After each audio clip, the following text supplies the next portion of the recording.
Hello, good evening. Good evening, Prof. Good evening, Prof. Good evening. Good evening. Good evening, and you're welcome. Thank you. So far there are, let me see, there are 48 of us here.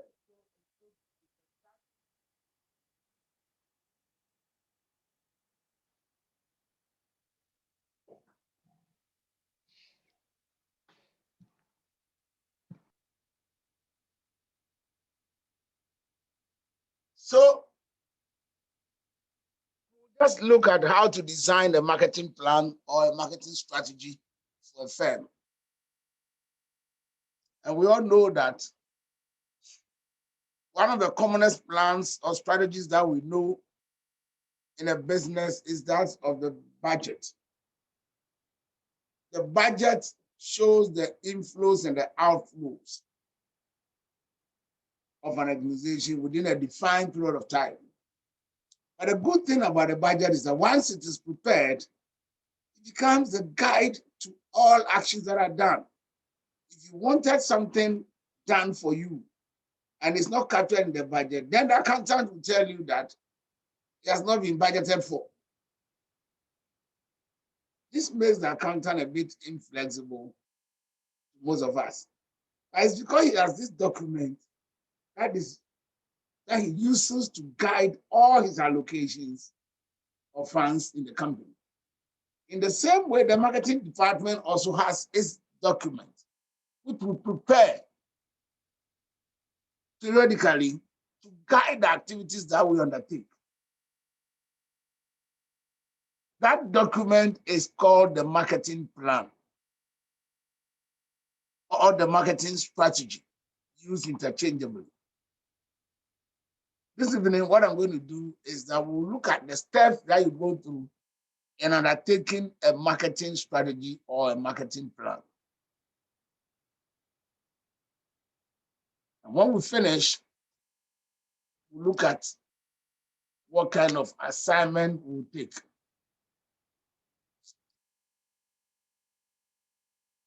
So I'm sure that is what we'll be doing this evening. And the steps all things aside, the steps that you go through when you are designing a marketing strategy or the marketing plan, I'll begin from there, which is called, the first thing you do is the executive summary. You have the mission and vision. Then you do a situational analysis. You do a SWOT table. You do the critical issues. Look at the market definition. Look at objectives, the strategy, the tactics. Then you talk briefly about the implementation and control. And these are the logical steps you follow. Prof. Christiana. Prof. Yes. Prof, good evening. I'm so sorry to interrupt you, Yeah. but I wanted to suggest if you could give one of us the permission to record, if it won't be a problem to you. Okay.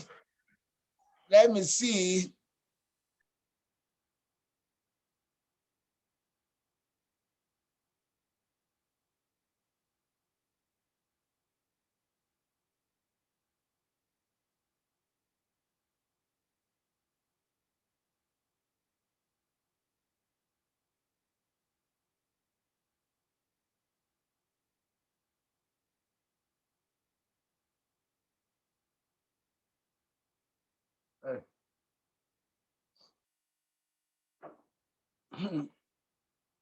I wanted to give it to Efua Minta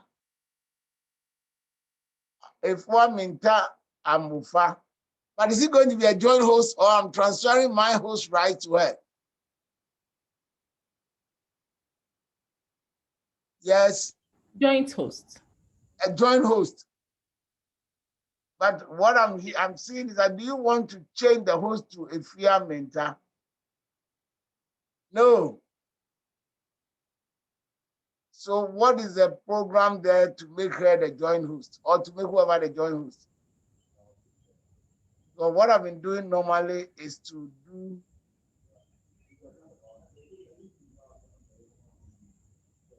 the transfer host. If it's going to be a joint host, what do? Ask to start video, make host, rename, put in a waiting room, remove report, chat. Right?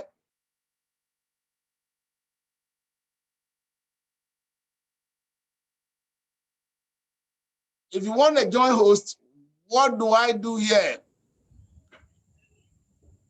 Sir, please, you can give permission for to allow somebody to record. Yes, I have given the permission, but somebody can record it. But do I have to make the person a host before he can record? Please, sir, which options does it give you? When I go there, if I go to Elizabeth Ishan, for example, if I go there, ask to start video, make a host, allowed to record. Okay, Allowed then to record. Allowed to record. Yes, sir. Okay, so I've allowed Elizabeth Ishan to record. Thank you, sir. All right, thank you too.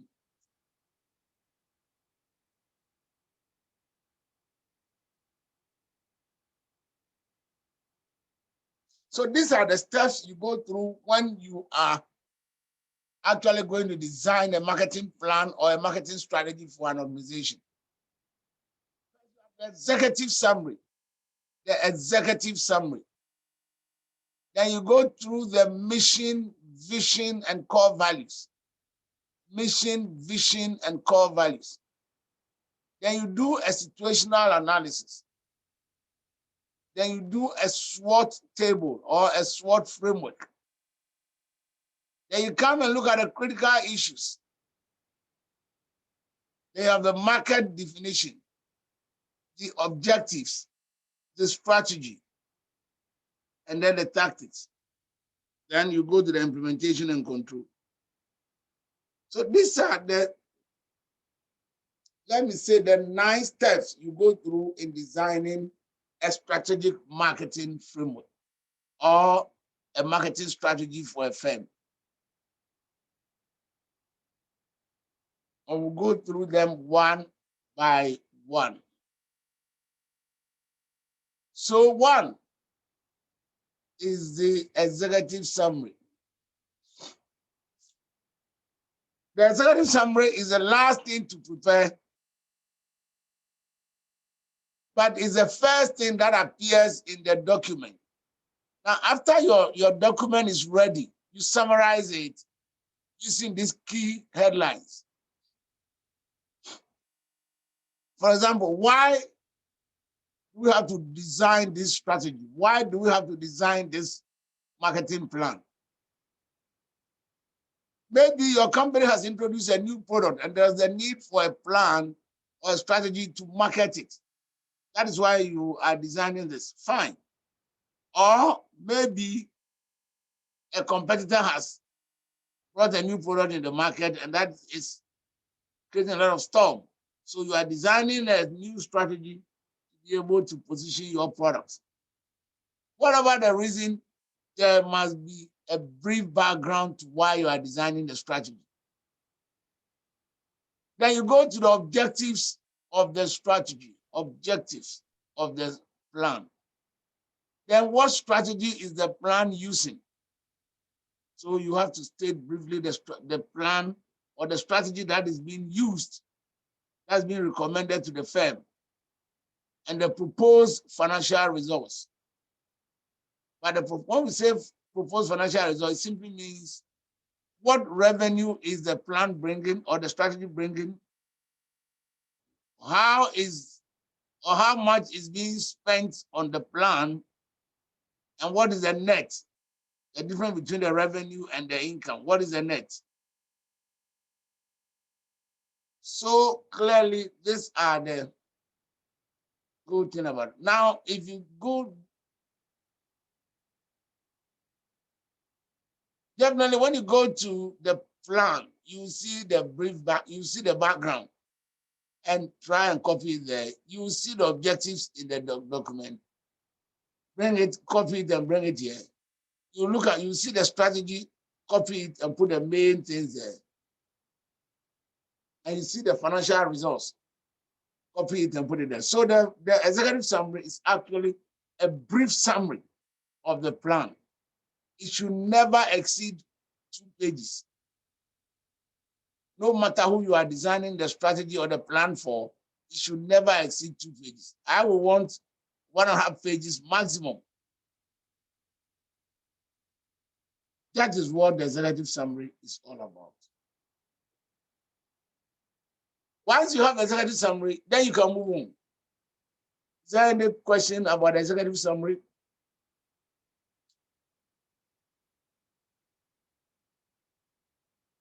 All right, no question for the executive summary. Move to the next stage. They have the mission and the vision. The mission and the vision statements that must come. That's the next page. That's page 2 of the plan. Now, we said that a mission is a statement of the organization's purpose. It defines the business of the organization. What the organization was set up to do. That is the mission. But a vision is a statement of how management expects the organization to look like in some future time period, the position you want the organization to occupy, and some future time period. That becomes the vision. Some companies add core values. Core values. That is the values that should bind all those who work in the organization, or what we call the value statements. As we work, then we know a lot of value statements that appear in our plans or our strategy. What are some of these value statements based on your company? What are some of your company's value statements or core values? Yes. Any hand up? Yes, 2 participants are here. So let's talk. Elom, and Richard. Ellen, what are your values? Okay, so Yes. Oh, Ellen, have we lost you? Oh, we have friendly. You have friendly and integrity. No, I'm here. Okay, Hello. so yeah, so we have integrity. integrity, friendliness. Okay, two of them. Anybody? Then let's look at Richard. What do you have in your organization? We have what we have acronym that's EXCITE. Excite. Yeah. So we have integrity as one of it. We have commitment as one of it. Okay. All right. Thank you so much. Now Ayele is there. Now Ayele. Yes, Prof. Yes, now. We have three: integrity, honesty, and respect for people. Integrity, honesty, and respect for people. But you work with an oil business. Yes. So what does integrity do? Why do you need integrity in an oil business? That is where we have a lot of the issues, and that's where we need the integrity more. Oh, you think you So need that- integrity more? Yes, so that trucks that are assigned to go to a particular site will end up at the place it was supposed to be. Oh, okay. All right, Mercy. Now good. I thought that I drive to the pump, go and buy and go. Where does integrity come? The pump is already calibrated. But you're saying that there are lots of trust issues that must be handled in the industry.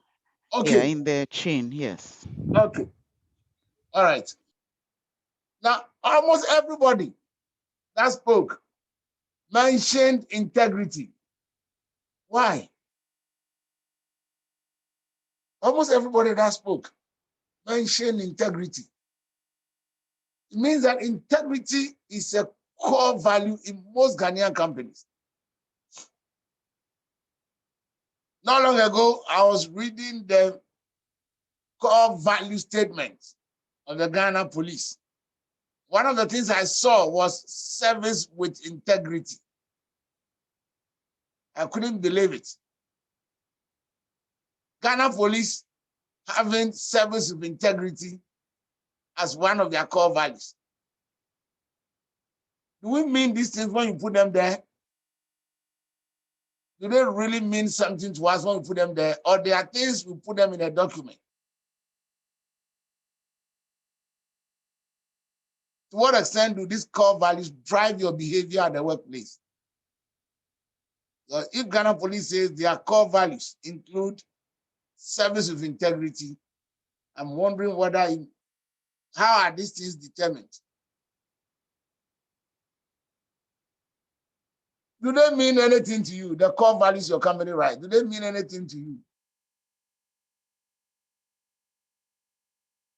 Yes, your statement of core values in your organization, do they mean anything to you? Yes. Now you think they mean something to you? Yes, please. Oh, okay. So they are not just words that are put there, but they really mean. No. They are not mere rhetorics. They mean a lot. They mean a lot to everybody, or to some of you. Supposed to be for everybody. Mercy. Yes, sir. The Ghana police one, they say service with integrity. Do they read it?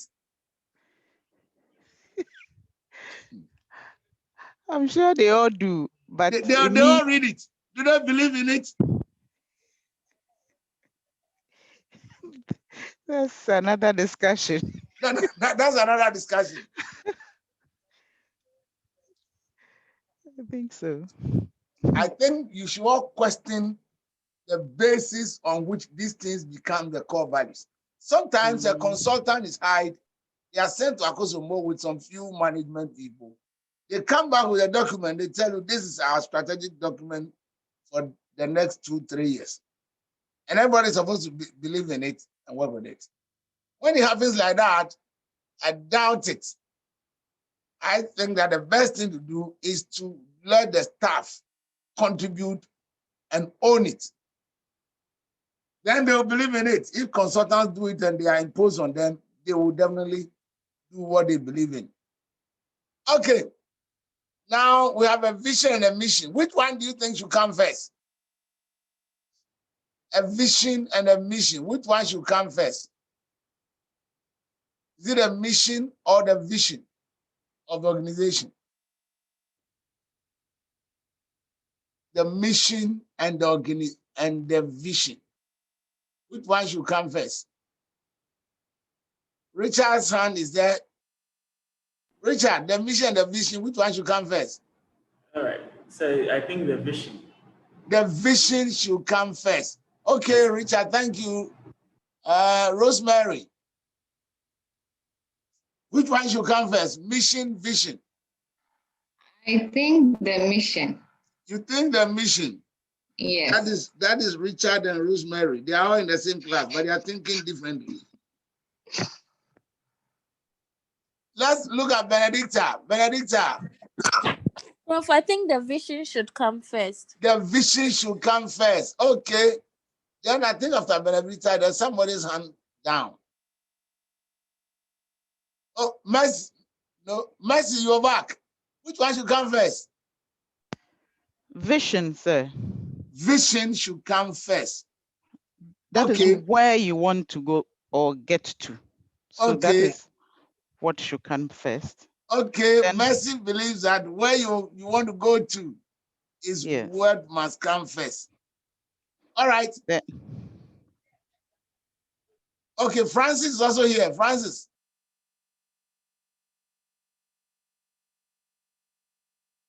Francis is there. What should come first? Oh, Francis, your hand is by accident. The mission should come first. Good evening, the mission should come first. Okay. Yeah, that's the broad purpose statement of the organization. So that one should come first before the vision. Okay. Then then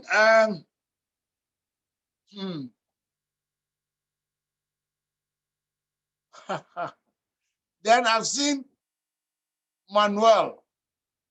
Yes, Prof. Yes. Prof, yes. I think the vision statement should come first. The vision statement should come first. Yeah. And I'm relying on the reason that if you don't know where you are going, then it is better not beginning the journey at all. The vision tells you where you are going. And so the vision statement should come, whereas the mission statement will lead you to the vision. So you first of all need to know your destination or where you are going. That is the vision statement. Okay, thank you. Christiana. Okay, sir. Prof, I also think the mission should come before the vision, because the vision is a long-term ambition or project, but the mission is a short-term. And with the mission, you'll be guided as to how you want the broad picture to look like. That is what I think. Well, I can tell you, ladies and gentlemen, if I want to leave this class, we would debate and debate and debate and debate till we go away. Mission and vision are both important for an organization. But the question that we must all answer is, do we need to know today before we can know tomorrow? Or we can know tomorrow before we come and know today? Your vision is tomorrow,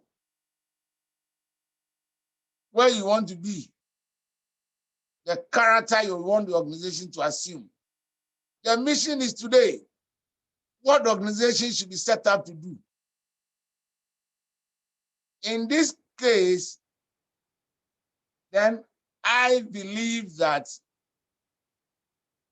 the proper thing to do is to define yourself, what really you want to do, before you can have a vision that translates into how far you should go. But it depends on who is speaking. You have some people, we call them entrepreneurs. These entrepreneurs, what they do is that they sleep, they dream, they wake up and they start implementing things. So they may have a vision before a mission. But young academics like us, we should be thinking more of a mission first. Because the mission defines why the organization was set up, the purpose, the scope of organization. And once we know that, then we can dream about where that organization wants to be. Yes, some people are called professors, Prof. Some people name their children Prof. There's no way they will actualize that dream unless they join academia. In other words, know where you are, then know how to dream. In simple terms, I want to tell you that for an academic, I want you to go by mission first. That is a statement that defines the purpose of the organization, why it was set up. Then a vision can follow where it will be a statement about how far the company should go in the future. I know some would argue with me, which is not strange at all, because some believe that a vision should come before a mission. I believe that a mission must come before a vision. Now, the advice is that just concentrate on a mission before a vision and pass my exams for me. Then you can later on go and practice what you believe in, vision before mission. For now, it is mission before vision.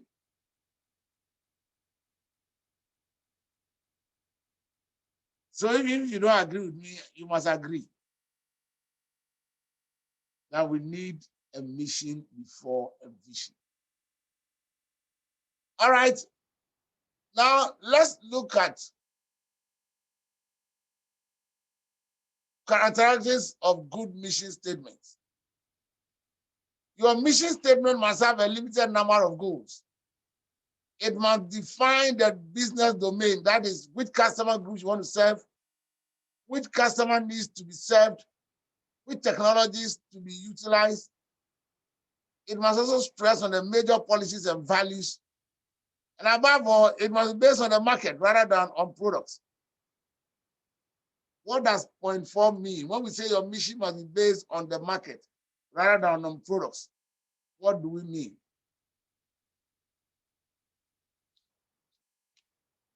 Yes, Salom. When we say your mission must be based on the market rather than products, what do we mean? So a lot of people start off thinking, oh, I have the perfect product, or this is the best thing to go into the market. But if the market isn't willing and able to accept your product or to purchase it, then it means that you are going to be wasting your time. So instead of concentrating on how good your product is, rather concentrate on whether the market what the market wants, if your product meets those expectations first.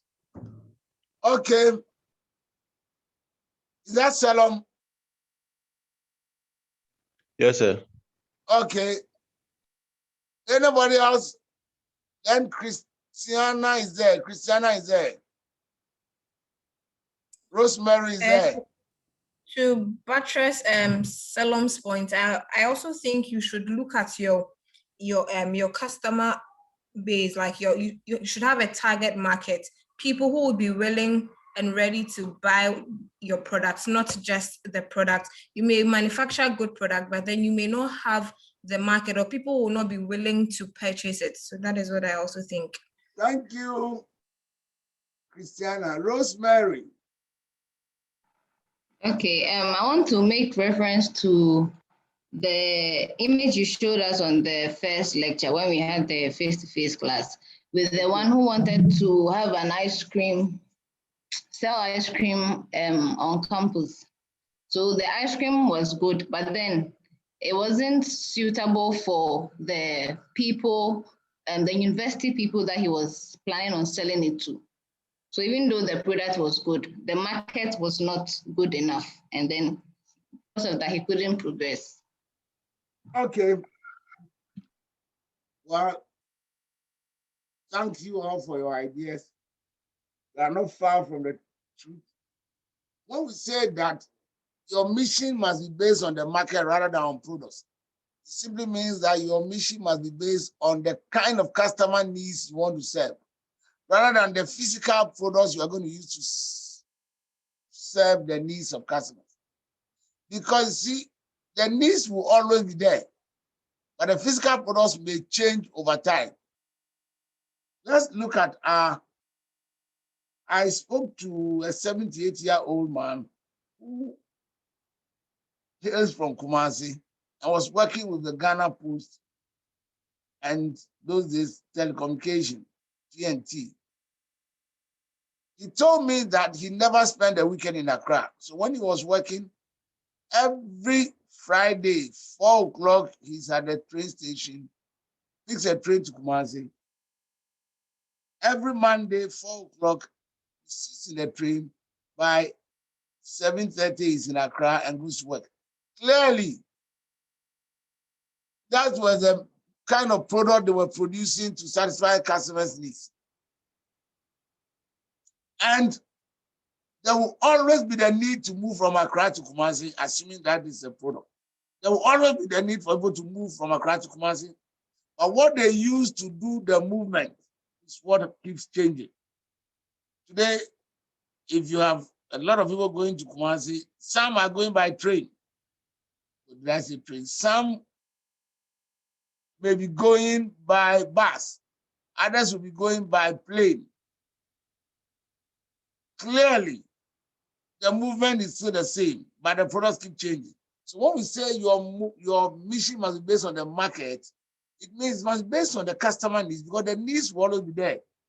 If you make it on the product, then it means that if the product changes or if your product becomes obsolete, you are out of the business. Make sure that your mission is based on the needs of customers you are serving, rather than the physical products you are producing to serve the needs. I think that's what this means. And let's look at samples of, these are examples of 3 companies in Ghana and their mission statements. So the first 2 have gone through some small modification. The third one is still there, the same. One says that we want to be the established leader in commercial banking, satisfying the expectations of customers and shareholders, and providing a full range of cost-efficient and high-quality services nationwide through the optimization of information technology and efficient branch network. The third one says that Driver and Vehicle Licensing Authority, DVLA, exists to ensure best practice for licensing drivers and vehicles to promote road safety and environmental sustainability while pursuing integrity, excellence, professionalism, and reliability in service delivery. These are mission statements of Ghanaian companies. What references or what comments can you make about them?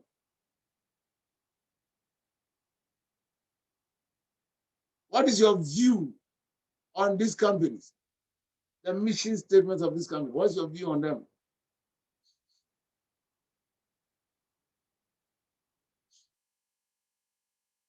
Yes, your view on this mission statements of 3 Ghanaian companies.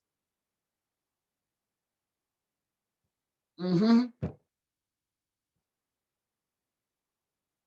they okay? Do you have something wrong with them?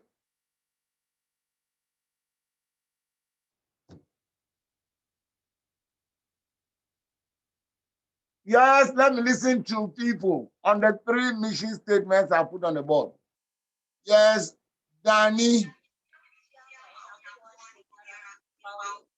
Okay, so I observe that depending on what each corporate entity is set up to do, it's clearly spelled out in the mission statements. And so right from the word go, you can see that The first one is a banking institution, the second one an insurance institution, and then the last one DVLA, we all know. And so once you look at the mission statement, you'll be able to know which type of entity it is and what is, it's basically has been set up to achieve. Okay, thank you so much, Danny. Any other view? Now look at the third one. What do you think is wrong with it?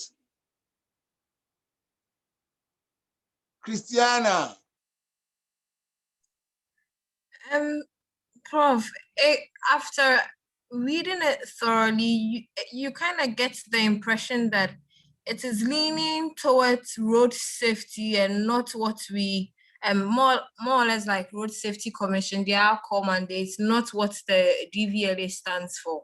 Because it's talking about road safety, environmental sustainability, and stuff like that. Meanwhile, what we know DVLA for is to basically give licensed drivers the proper document to be able to operate on the road or something. So I think there's a mixture of a road safety something and that of the DVLA. That is what I gathered. All right, thank you so much, Christy. But Christy, don't you also see that the mission and the core values are moving together? Yes, you realize that it's a mission statement. It's supposed to tell us what they do, their core mandate, and not their long-term vision or what it hopes to be in the in the future. You realize that it has been jammed. Thank you so much. You don't have to miss or mix your mission and your core values. They are different. Your mission is what you were set up. And your core values are the principles that binds you and your staff. So DVLA, if they are listening, you should take away their core values and put them in a separate section.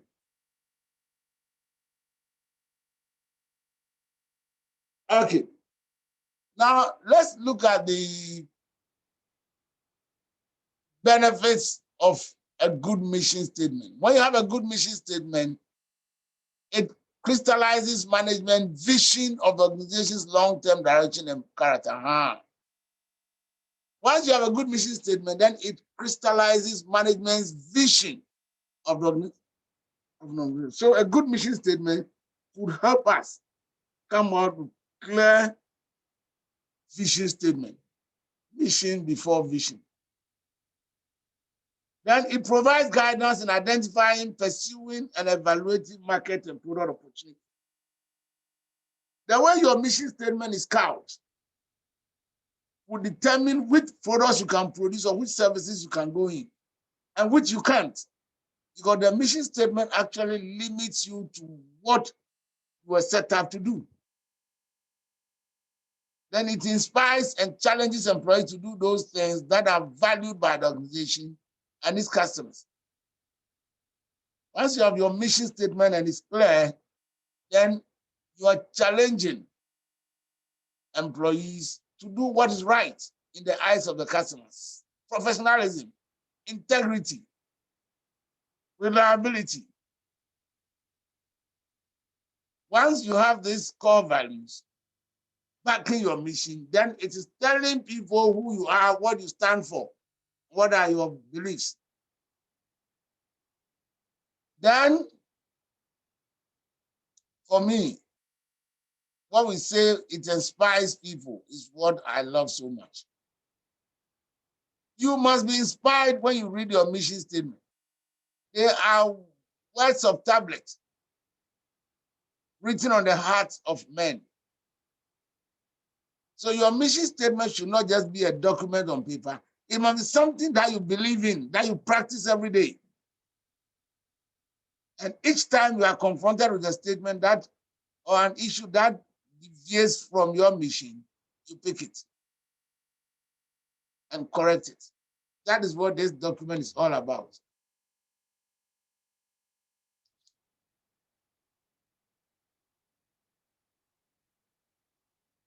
The next thing that you do after your vision, mission, and core value. So it means that if you are designing a marketing strategy for a firm and you don't find their mission, vision good enough, nothing stops you from rewording it to suit what you're doing for them. If you think that the things they've given you are wrong, then you can create new vision, new mission, and new core values for them. Okay, now that you've done that, then you have to do the next one, which is called the situational analysis. That's the step 2, situational analysis. Now you ask yourself, okay, so where are we? You need to do internal and external analysis to be able to know where exactly you are today. If your organization has a vision that you will have to go, where are we today? And how long will it take us to arrive at our destination? So in knowing where we are, you have to do external and internal analysis. If you take the external analysis, for example, ask yourself, who are our customers? Who are our competitors? Who are in the industry? The environment. What is happening in the environment? Distribution. What is happening in our distribution analysis? So, for example, if you want to understand the customers, you want to analyze your customers, who are the target customers? What is their geographical location? Where do they live? Their demographics, that is age, income, occupation, etc., etc. Those are their demographics. They have behavioral characteristics. When they are buying the product, where do they buy them? How much do they want to pay? You need to fill in this. Then the market needs, your customers, what do they need? Just define what they need. So clearly, if you do that, then the last thing you may do is the market trend. Is the market growing or is declining? The customer groups, are they increasing or decreasing? You need to do this analysis, and that will be just the customer analysis. You may also want to do the 5 forces model of Porter to understand the industry. Now, Porter believes that if you take the 5 forces, it will tell you how the industry is structured. So, Porter believes that Porter believes that first, you look at the threat of mobility. That's how easy is it for competitors to enter the market and leave. And Porter believes that when the entry barrier is low, nobody makes money. So enter into a market where the entry barriers are high. Once you're able to scale the entry barriers, then you can see profit. Give a typical example. Why is it that in oil exploration, only few customers are there, few competitors are there, but the market is an attractive market? Then look again at the industrial competitors, that is segment rivalry. Look at the way the players in the industry, look at the way they are biting themselves. If there's so much competition in the industry, you spend all your money fighting competition, so you make no money in the long run. Then you look at the substitutes. The product you are producing doesn't have immediate substitutes. If it has immediate substitutes, people will always switch when the price of yours becomes very expensive. So find out whether there are threats of substitute products in the place.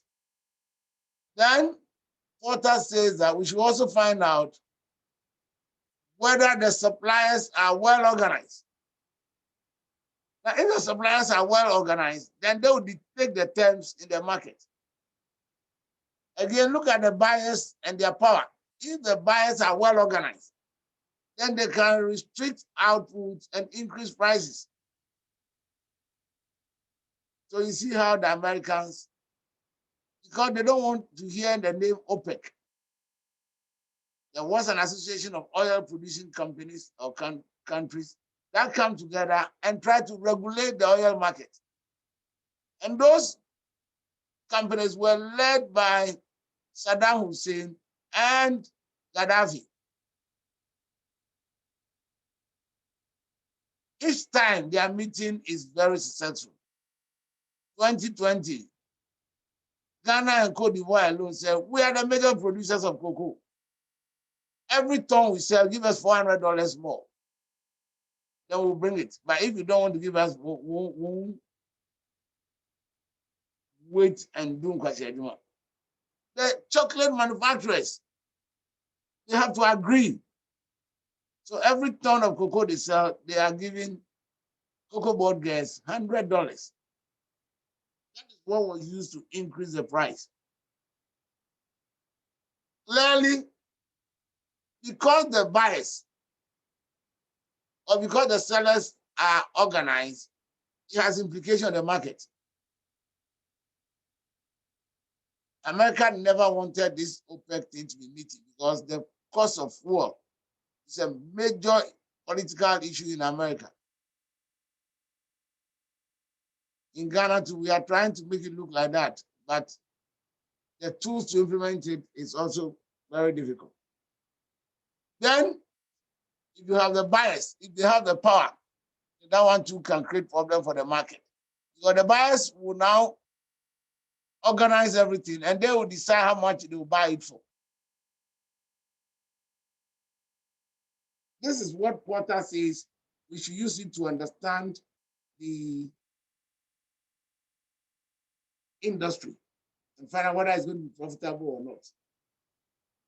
If you look at, if you live there, so remember that before you live there are other things you must do. You must do an environmental analysis. Find out whether there are opportunities or threats for the company you are working for. An environmental analysis means that you do the demographic environment, the economic environment, the sociocultural environment, the political environment, the technological environment, and the natural environment. Briefly, find out those environmental forces waiting for your company. Then you do internal analysis. When you are doing internal analysis, then you look at the marketing audit, where you are going to appraise marketing activities that were done over a defined period of time. The kind of marketing activities that were done over a defined period of time.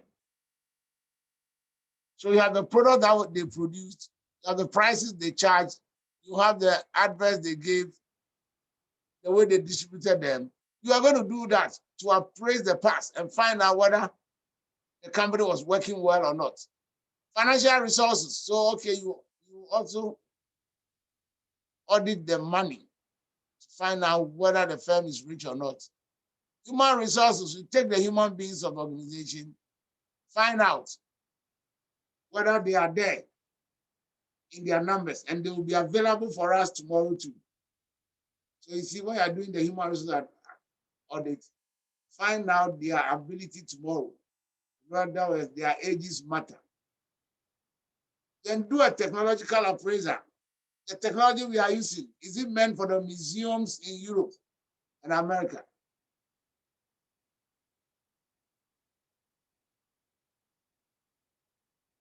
Once our technological environment is so backward, our cost of production will definitely be higher.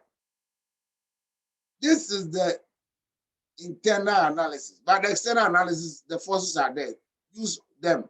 When you finish with both the internal and external analysis, then you go to the next stage. Then you have the SWOT analysis or the SWOT framework. Put your analysis, the internal analysis. Find out what are the strengths in this for the company. What are the weaknesses in this for the company? The external analysis. What are the opportunities and what are the threats? So we want you to design a table, strengths, weaknesses, opportunities, and threats, and bullet your points because you've discussed them already. Bullet your points. If the strength of a company is that it has good money, or it has the right qualified people, whatever you think are the strengths, put it there. Whatever they are the weaknesses, put it there. If there are opportunities, put it there. If there are threats, put them there. But normally, don't discuss anything. Put them in bullet proof. Bullet the point. That is all. When you do this, you just put a summary here. Strengths, weaknesses, opportunities, and threats. And you are gone. Then you can also look at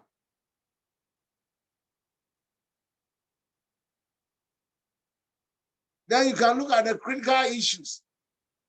So now you've done the summary, so you know which issues the firm must address.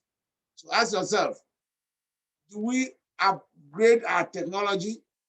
Do we have to recruit key personnel? Or we have to arrange for financial resources? Whatever the case, you must have the critical issues which your plan must address. If you don't address those critical issues, then you'll be in trouble in the whole equation. Then, the key success factors, you may ignore this, but the key success factors tells us, assuming you want to go into this industry, what do you require to be successful? What inputs do you require to be successful? That is the key success factors. If you don't bring this, I won't worry you. But then jump straight and do a market definition where you're going to do segmentation, targeting, and positioning. You have to define who your customers are. In the fifth lecture, we are doing segmentation, targeting, and positioning. So I won't waste too much time here. But what you should know is that it's going to talk about which customer groups should we serve. So you have to group the customers and select and focus on their needs. That is what you have segmentation, targeting, and positioning mean. Again, because we'll do segmentation, targeting, and positioning in lecture 5, I won't waste time here. But that's one of the things you must do in your strategy document. Then you have to get clear objectives that your plan or your strategy is supposed to achieve. In marketing, we say that the strategies, the objectives must be SMART. And we all know what SMART means. Specific, measurable, achievable, realistic, and there must be a time bound. But some objectives you can have are profit, market share or customer share, growth,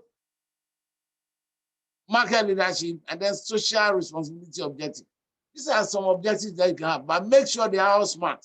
For example, say that we want to increase profit by 50% of last year's sales or last year's profits at the end of the year.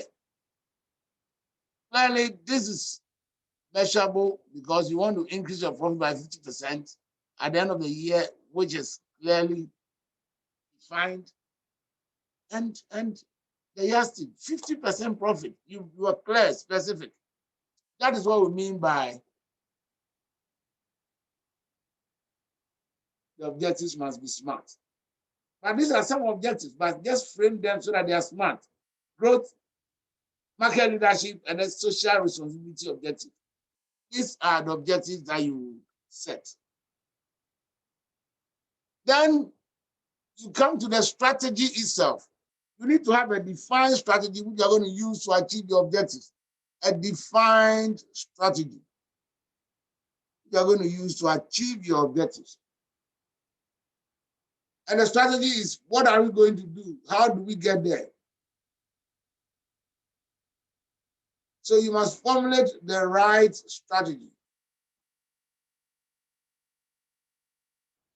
Now, what is the strategy for us in business?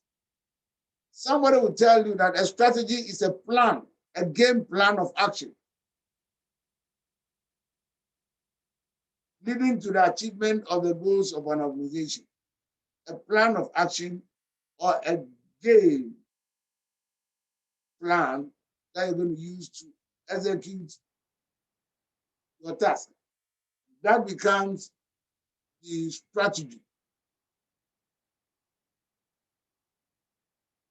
Now, it simply means that we're going to rely on Michael Porter, who is the father of strategy. Michael Porter has given us 3 strategies which we can pick. So his first one is overall cost leadership. In other words, when it comes to cost, they should be leading. They should be the lowest cost people in the business. Then differentiation. When you are pursuing a differentiation strategy, it simply means that your products and services, you want them to look unique. They must be different from everybody's own. When you do this, then you call it a differentiation strategy. In Ghana, some companies are pursuing differentiation strategy. Everything they do appears different from what all others are doing. That is what differentiation strategy is all about. Then again, you can also go into focus. Focus. Focus means that you select a narrow range of activities and push all your resources there. So you are not chasing everybody. No, you are selecting a narrow range of activities and doing just that. That is what focus is all about. Now look at one company that was doing focus for me. It's a merchant bank where all the banks were competing based on opening of branches. They used to have just one branch. Now they've added some few branches to it. But that is not how they want to grow. They don't want to grow by opening more branches. No. They want to focus on selected core customers and serve them and make all the money they are looking for. So you have overall cost leadership, differentiation, and focus. Is there any business in Ghana that is doing a strategy of differentiation? Look at their model of operation. They are different from all others. That is what we mean by differentiation. Is there any company you can mention which is doing the strategy of differentiation?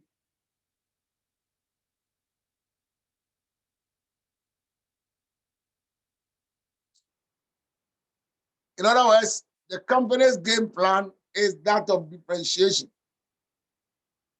Any company in Ghana that is pursuing a differentiation strategy or an overall cost strategy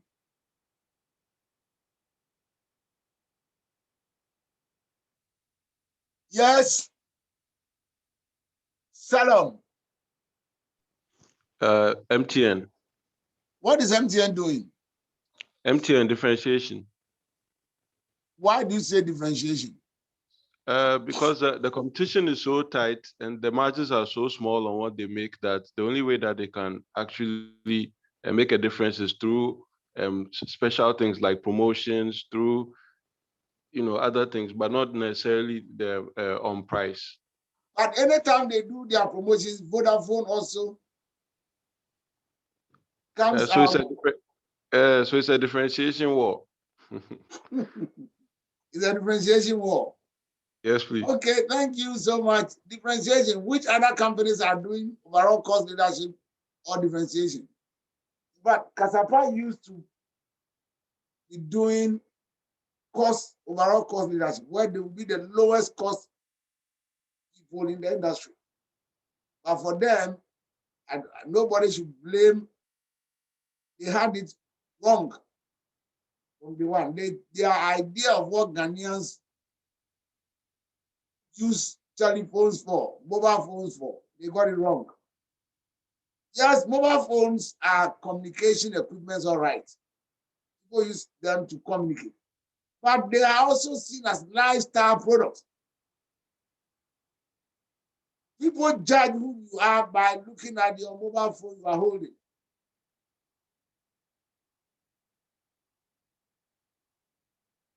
And then for your mobile phone, for you to be trendy, your mobile phone must be stylish. In fact, it must just be to the point. And don't think that when we say these things, we're just joking. A mobile phone defines you in the eyes of the people. I was chasing the galaxy. One day I had my screen problems. I went to town to fix it. Then they said the screen was 1,100. In the same shop, they were selling Infinix, and there was Infinix Zero, the brand Zero. So I decided it was 1,000. So I said, okay, instead of fixing my screen, I would rather use 1,000 of the 1,100 to buy the Infinix Zero. But the painful part of it is that when I brought the phone, I finished teaching in my executive MBA class. And somebody called me and said, oh, Prof, mobile phone in the It tells you that for us in Ghana, mobile phones are lifestyle products as well as communication products.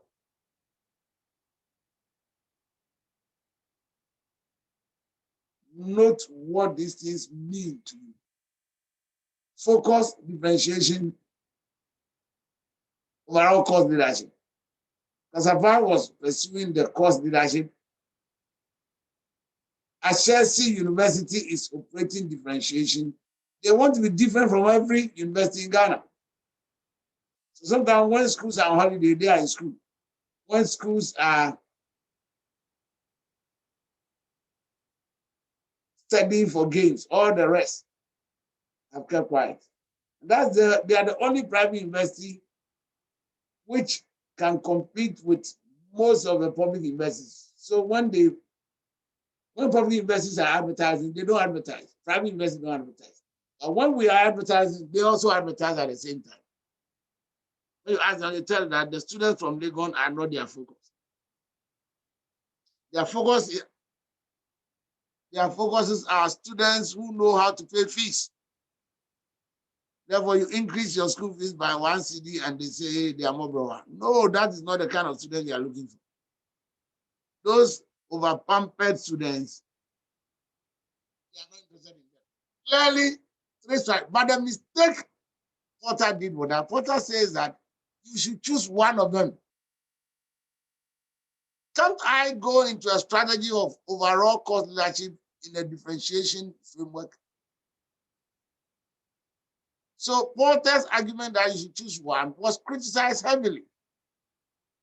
That people can use two, and people have actually used two.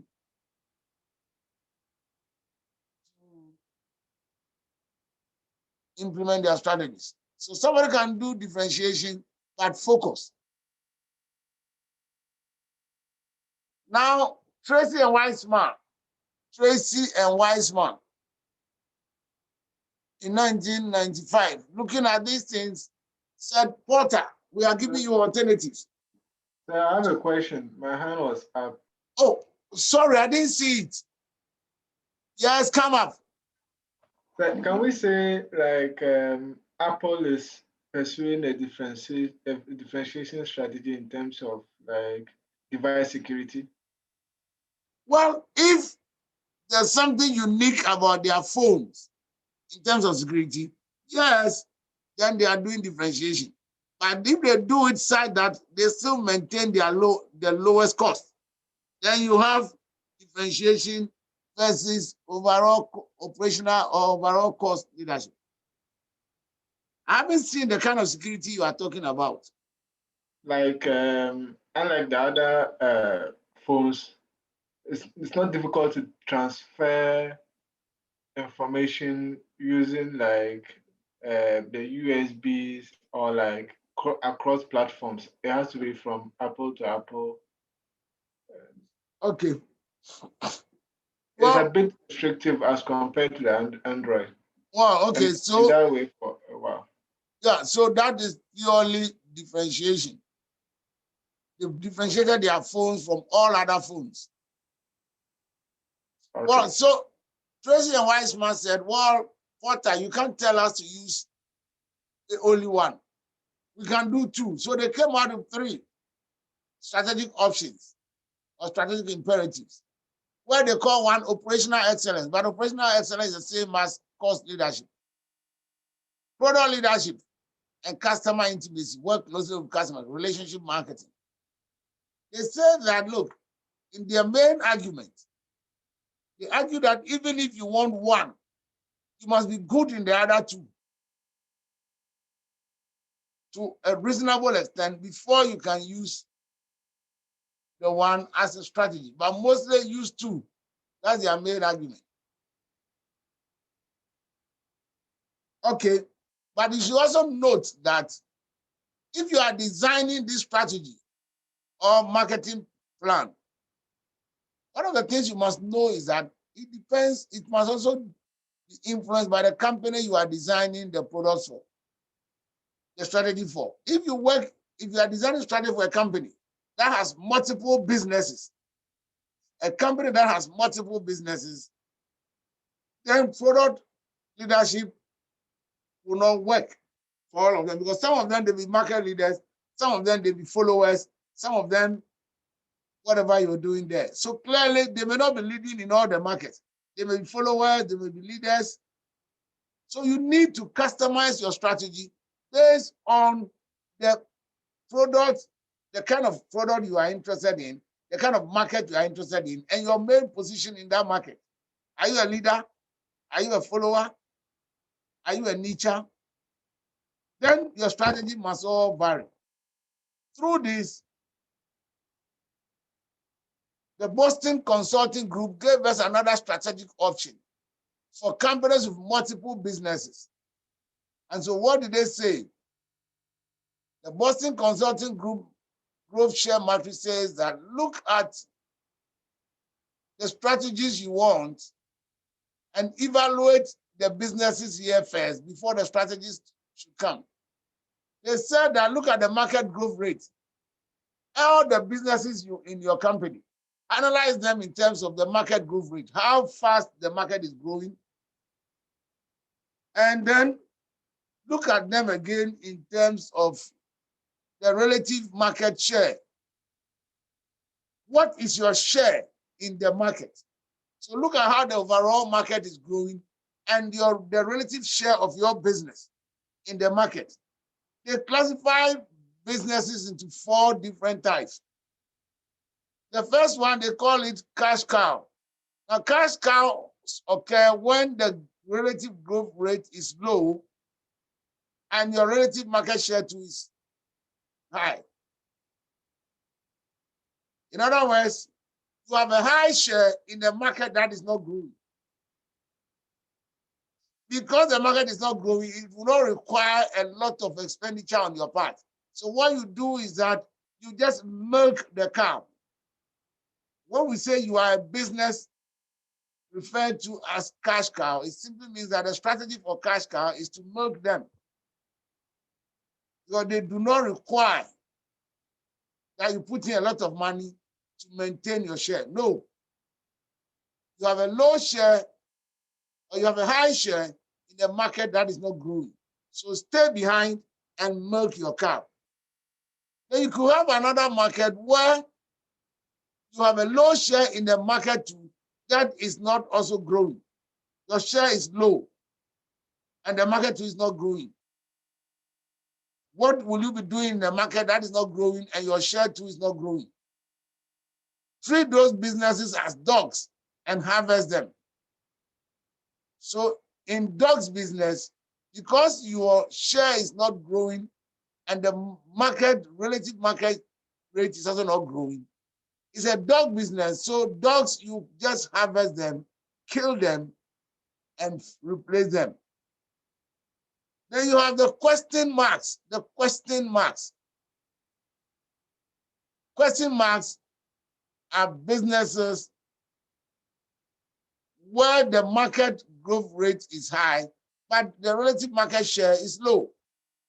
The business is growing, yes, for everybody, but your share in that growth market is still low. It means that it's a question mark business because it requires executives must think, why is it that everybody is making money and we are the only ones who are not making money? Then the last one, we call them stars. Stars are businesses where the market growth rate is high and the relative growth rate of the firm's business is also very high. The market is growing and you are the major leader in that market. In fact, stars are businesses for tomorrow. Cash cows are businesses for today. Now, when you are in that star business, it simply means that the market growth rate is good and your market share too is good. Now, if you pick the Boston Consulting Group people, their main argument is that firms should see their businesses as healthy portfolios, comprising a mixture of cash cows, stars, question marks, and dogs, to require different strategies that you pick. So in this case, you see that they have one cash cow, 2 dogs, 7 and 8. Then stars, 5 and 4, they have 2 stars. And question marks, 3 businesses that are question marks. And anytime there's a question mark behind a business, then it gives the executive the opportunity to correct their mistakes. So these are the 4 quadrants within which the Boston Consulting Group says we should place our businesses, especially companies with multiple businesses, like the Despite Group of companies. You should be able to use the share to find out what is happening to each of the businesses before you can recommend solutions. Then look at another one too, the strategic group, the strategic planning gap. Here they say that, look, this is your current sales, and this is your desired sales. Between your current and the desired one, there's what we call the strategic gap or the strategic planning gap. You just have to plan to close the gap between your current portfolio of sales and your desired portfolio of sales. So how do you close this gap? And the strategic planning group people have given us 3 ways by which you can close the gap. They believe in intensive growth. Intensive growth means that combine your current products, combine your current customers, and grow. In other words, what can I do to my current customers to buy more of my current products? That's intensive growth. Then you have another one, integrative growth. In integrative growth, it simply means that you can grow in 2 ways. You are growing either towards your market or towards your raw materials. So you have what we call the forward integrative growth and backward integrative growth. If you have backward integrative growth, it means that the firm is growing by going backwards towards its sources of raw materials. So you have Unilever that has bought shares in the work of Benso, Quiet. They own about 40% shares in all the oil companies in Ghana. And that is a strategic move because Unilever relies on oil, palm oil, as their major raw material for the product they produce. So they've done backward integration and they've invested money in all of them. Clearly, Unilever is a forward thinker. They made sure that they will never lack palm oil because their people sit on all the boards. So where the decisions are made, they are there and they will defend their interests. Then the last one is diversification. Diversification, which is another growth option. Diversification simply means look for other businesses which are different from the current business that you're running and introduce them. In other words, widen your portfolio of businesses that you're doing. But they can be grouped into two: related diversification and unrelated diversification. If it's related diversification, it means that the business must be related to what you are currently pursuing. If it's unrelated, then but any business at all you bring qualify. I gave my EMBA a case where I asked them to work on it. And I asked them in the past exams, there's a furniture company. So look at diversification strategy for it. Tell us 2 related diversification and 1 unrelated diversification. So if the firm is a furniture company, related diversification means that do business, enter into new businesses that share relationship with the furniture company. For example, you can open a sawmill where you get the wood straight to the furniture company. Or you can be selling curtains, etc., that you need during the operations of your furniture company or the new one. Clearly, when we say diversification, it's only 2, related or unrelated. And if it's unrelated, then do any business at all. If it's related, it must also be done in such a way that it has some links to the current business. This is the strategic planning gap. But so far, the one I love so much is the one by Ansoff. Ansoff has given us 4 different strategic options that we can do if we have this strategic planning business. So for them, they believe that you can grow by combining your existing products and your existing customers, and you can grow in 4 ways. Let's look at them. Their first strategy is called market penetration. In market penetration, what you are doing is that you are using your existing products in the existing markets. So you're asking your current customers who buy your products, what do you do to grow within that framework? If you're MTN, the current MTN customers, how would you use your current MTN products and your current MTN customers to grow? That kind of growth is called market penetration. Or, in other words, this framework is about your existing products and your existing customers. That's what you're going to use. Then you can also have the second one is called market development. In market development, you have existing products come here to new markets. So take the existing products and look for new customers for them. That is what we call market development. You are looking for new customers for your existing product. Then you have the product development.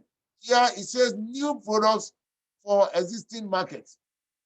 What new products can we produce for our existing customers?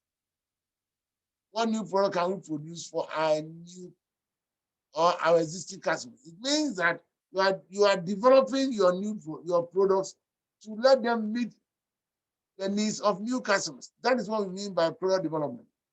The last one says that diversification. Look for new products and new markets. Find new products and give them to new markets. That is what diversification is all about. New products and new markets. Sometimes, because I love this particular framework, I'm compelled to issue out some controversial questions here. Some of my questions that I put here will be, under what conditions will this framework work? For example, diversification. Under what conditions will diversification work? Product development. Under what conditions will it work? Market penetration. Under what conditions will it work? So let me say diversification. Under what conditions do you think diversification will work?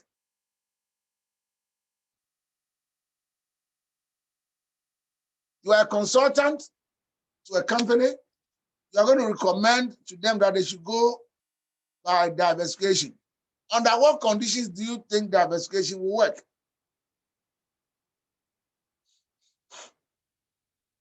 Yes, I've seen 2 hands up there. Manuel. Yes, Prof. Yes. Diversification will work when you have new products for a new market. Yes, that's the explanation of diversification. But under what conditions must exist for diversification to work? What you've done is that you've explained what diversification is. But under what conditions will you ask a company to introduce, to bring in new products?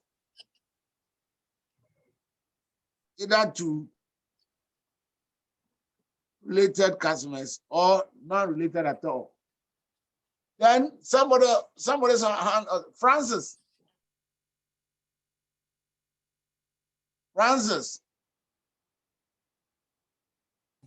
Prof.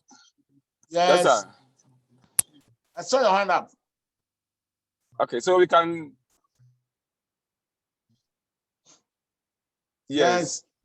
You can diversify when you have excess capacity, and the excess capacity can be deployed in other areas where there's market. Okay, so when the firm has excess capacity, it could go into diversification so that it can deploy them in other markets. Francis, thank you. Yes, I agree with you. Haruna. When new market segments emerge from changing customer tastes or preference. Yes, when new customer tastes have emerged on the market, you can ask the firm to find new products and produce them to meet this new customer taste that is emerging on our market. I agree with you, Haruna. So Francis and Haruna, thank you so much. I agree with you. What other condition will give birth to diversification? When the current market, when it is actually declining, when your current market is declining, then you need to diversify and move into new markets. Because people are not buying the current products again. Once they are not buying, then you have to bring something new. So you can do that for all the other groups. That is Ansoff's product market expansion grid. And this framework, as for this framework, I like it so much. So you must understand everything about it.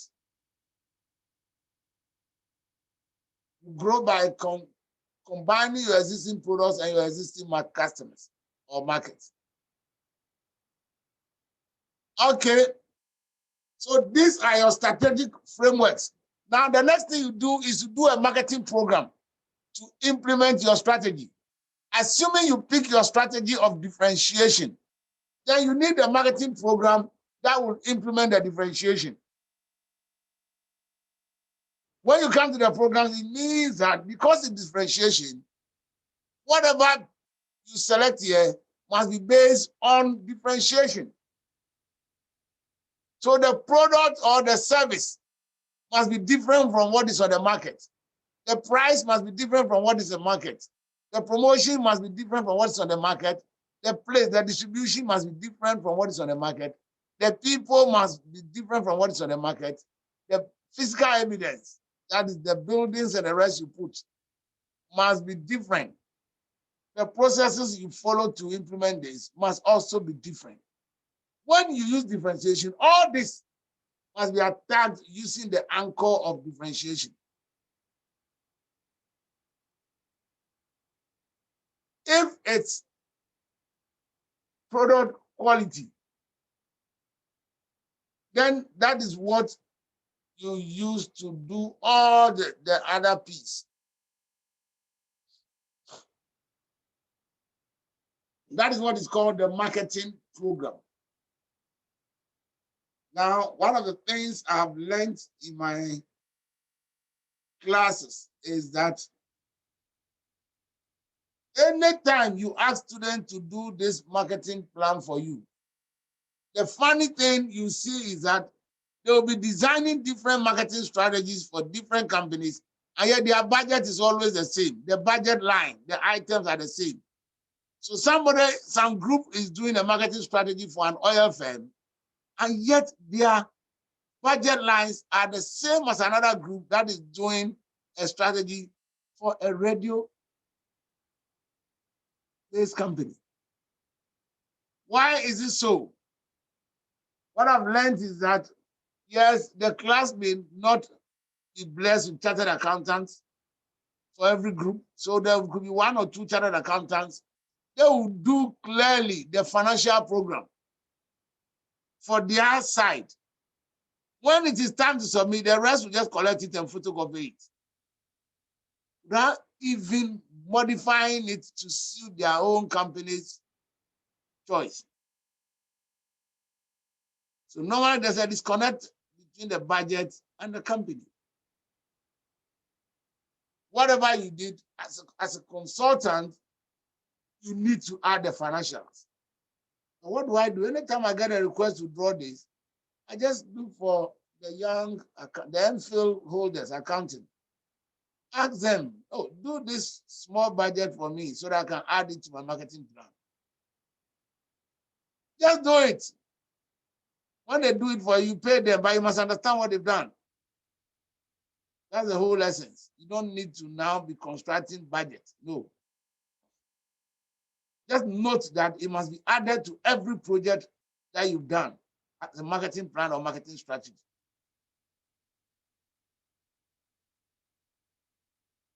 So when I teach strategic marketing, I end here. But I advise you that as a consultant, as a future consultant, if you are designing a marketing strategy, the financials must come, because it will tell us the revenues that you are projecting to get, the expenses you are projecting to incur, and the net results, how much profit or loss you expect to make.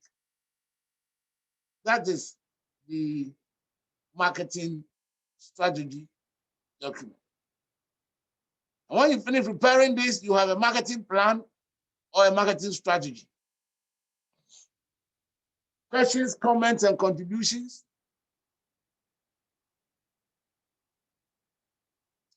Questions, comments, and contributions? Okay.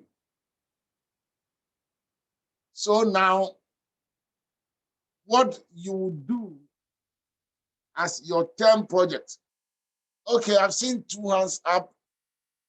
Yes, Francis. Sorry, Prof, it's an old hand. Okay, Mimi. Prof, this is more of a request. I wanted to know if it's likely that we would go through, or you can share a marketing plan or marketing strategy that was done previously by you or by a student, so we can have a template to follow. Okay. Okay. Sorry? Let's see whether we'll find one. Okay, sir. But Thank I think there's one in Kotler. There's a template in Kotler. But let's see whether the ones the students have been doing. Let's see. Thank you, Prof. Okay. Haruna.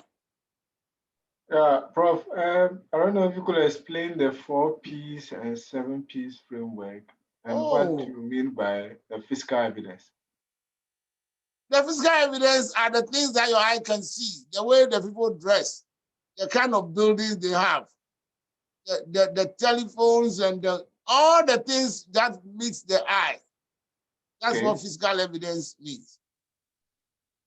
So if you go to the restaurant, the building you sit in, the way they decorate the inside of the room, the chairs and then the sofas and the rest, they are the physical evidence.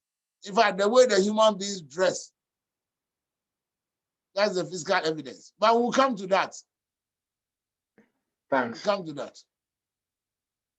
Then I saw another person. Manuel, is your hand up? Yes, please, Prof. Yeah, Manuel, let's listen to you. Yeah, Prof, please. I'm following through your lecture. I had this small issue I needed some clarification on.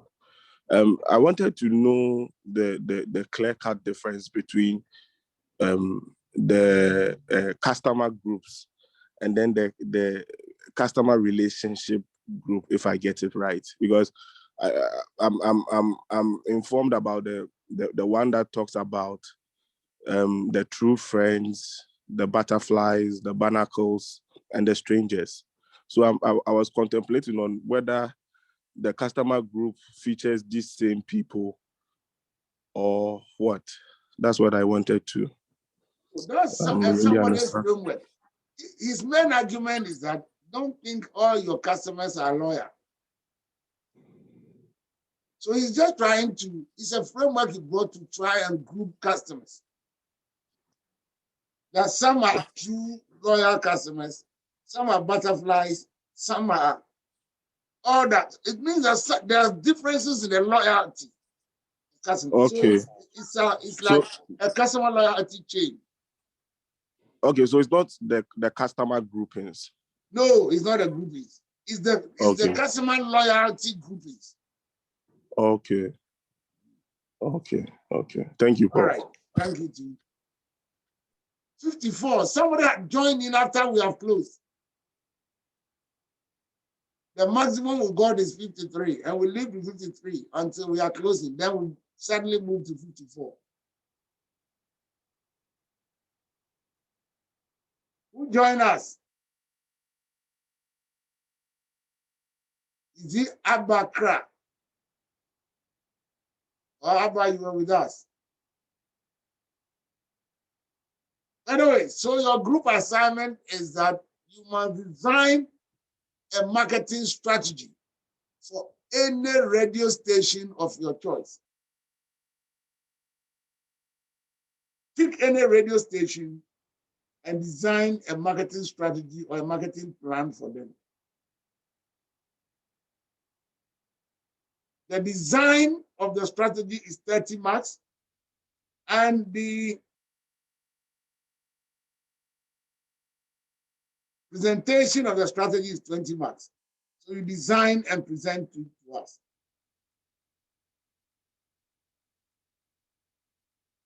That is the term project.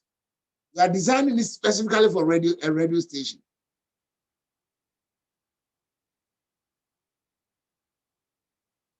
Okay. And the groups, how many groups do you have? You are only 50 something. So definitely you can have a maximum of 5 groups. Prof, please come again. I'm saying that your student numbers, is it 60? If it's 60, then you can have 6 groups. Every group must have at least 10. It must be a maximum of 10 in it. So we'll have like 5, and then you come and do a presentation for us so that we know what you did.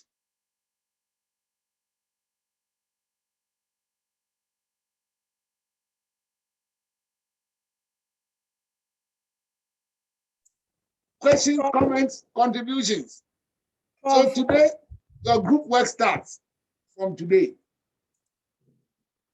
And just follow exactly the scheme I gave you. You do not have to use Ansoff or the Boston. If only you are preparing your strategy for a one company firm. Or you can prepare a strategy or a plan for, let's say, Peace FM. But if you are preparing the plan for the Despite group of companies, where you have different radio stations, for example, then your strategy cannot be just simple. You have to look at the businesses that are being run, and each of them may require a different strategy.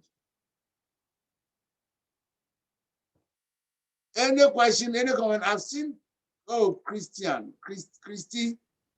Yeah, Prof. On the group formation, on what basis are we on what basis is the group supposed to comprise of? How are we going to select each other to form the various groups? Are you going to? Nobody selects. A group of people who understand themselves and can work together, they constitute a group. And the deadline, please. The deadline is submission period. We are supposed to run this course for 11 weeks. 11 weeks. Today, 3 weeks are gone. We have 9 more weeks. And because I want people to present whatever the project is done, then it must be submitted on the 10th week, so that on the 11th week, we can do the presentation. Is that okay? The project must be handed to me on the 10th week. Then on the 11th week, people will come and do their presentations. Now, if we are too busy, then people may ask to attach a presentation to the project, so that I will then put it in my system and watch people do the presentation. And if we have time, we'll come and meet and we'll do the presentations. People will question you, blah, blah, blah. All right. I'm sure, Christy, you follow what you are requiring. This lecture is being recorded, so. Prof. Yes. What's the duration of the presentation? Well, if you are 5 or 6, I will give everybody 20 minutes. That's 2 hours per paper. So every group will have 20 minutes. Okay, Prof. So Prof, then the class rep says we are 62. Yeah. We are 62. Yes.